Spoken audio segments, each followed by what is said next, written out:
A long time ago, a great and terrible war began.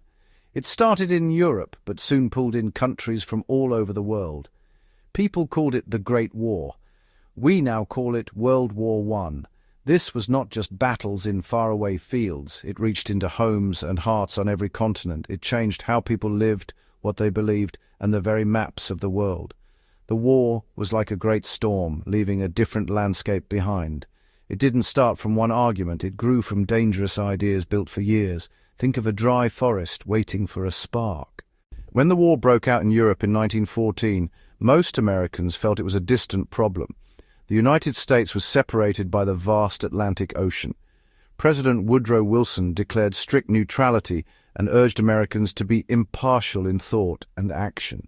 The country would not take sides. Many thought it sensible. They were proud of avoiding entangling alliances and saw the war as old-world rivalry. But neutrality was hard. Strong economic ties, plus Britain's blockade, steered U.S. trade toward the Allies. American banks loaned vast sums to the Allies. Germany turned to the U-boat, submarines attacking ships bound for Britain, often without warning.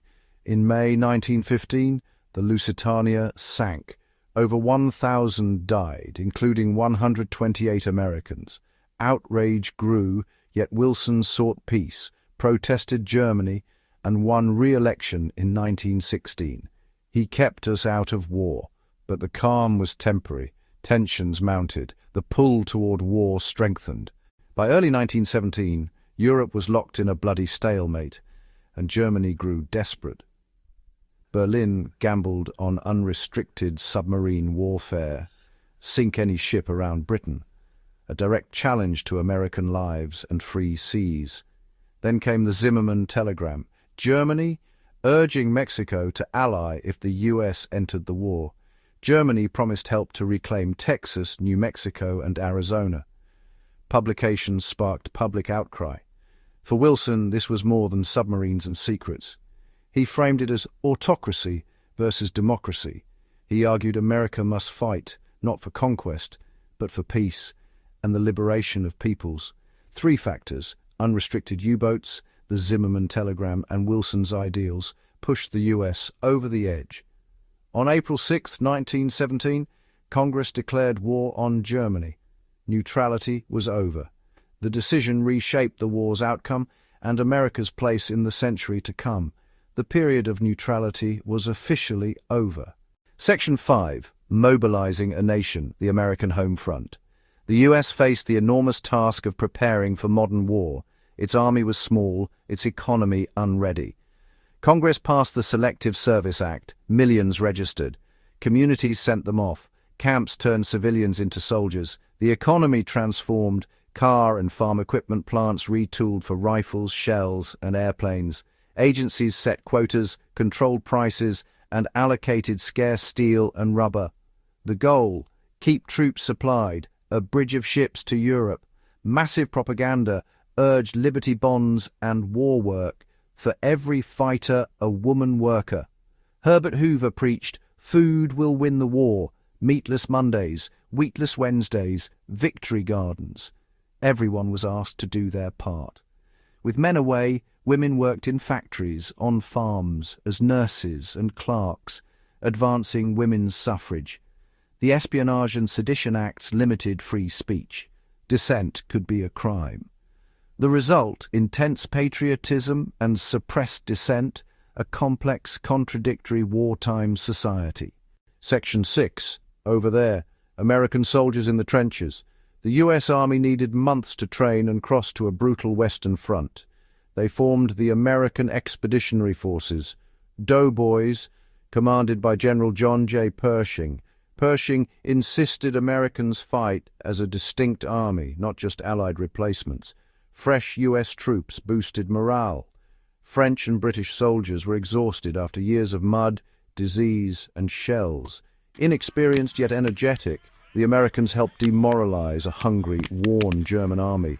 The sheer influx signaled a turning tide. At Cantigny in May 1918, Americans captured and held a German-occupied village. They helped stop the German offensive at Château-Thierry and at Bailleau Wood. where Marines earned fierce renown. These fights were costly. Inexperienced troops suffered heavy casualties. The largest American operation, the Meuse-Argonne, began in fall 1918 with over 1 million US soldiers. The aim: break fortified lines and sever German supply routes. In dense, hilly woods of machine guns and wire, the AEF pushed for 47 days, relentless pressure that helped force an armistice. Section 7, A Vision for Peace, Wilson's 14 points. He sought a war to end all wars, presenting 14 proposals: end secret treaties, open covenants, freedom of the seas, remove trade barriers, and reduce armaments. He championed self-determination for nations within the Austro-Hungarian and Ottoman empires. Above all, a general association of nations, the League of Nations, for peaceful dispute resolution and collective security. Section 8, A Flawed Peace, the Treaty of Versailles and the League. After November 11, 1918, the Allies met in Paris, far from 14 points idealism. Britain and France, ravaged by war, sought to punish Germany and ensure future safety. The treaty was a compromise, pleasing few. It created new states by self-determination, yet imposed war guilt, reparations, loss of colonies and disarmament on Germany. The League was born but lacked a standing army and relied on members. Several key powers stayed out.